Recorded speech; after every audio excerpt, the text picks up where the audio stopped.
Let's see how we can move data around on our worksheet.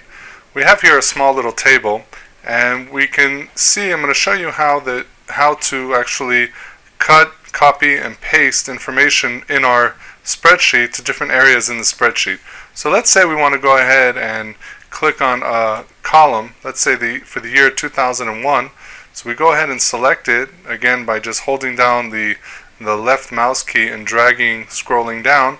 So now we have this column selected. We go ahead and either go up top and click on edit and copy, or from the keyboard we can just hit Control C, and now we go and click on another area of the worksheet. Let's say we go down here and we only have to click on one cell, and that one cell is going to be the first cell of our selection, and everything else that follows is going to be pasted in.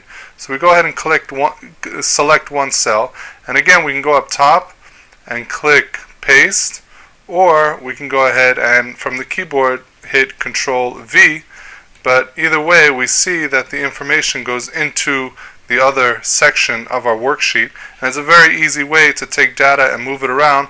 Let's say that we needed to add in another year, or let's say we needed to add in a whole other table for a different school, let's say, and we wanted to do a comparison.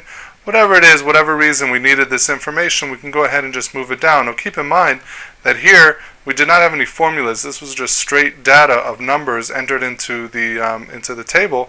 But if we did have a formula here, let's say we had an addition formula or a subtraction formula, whatever it is, that formula would also be copied down here. So the corresponding cell that had the formula up top, let's say it was the fourth cell over here in the selection, the fourth cell over here would also have that same formula.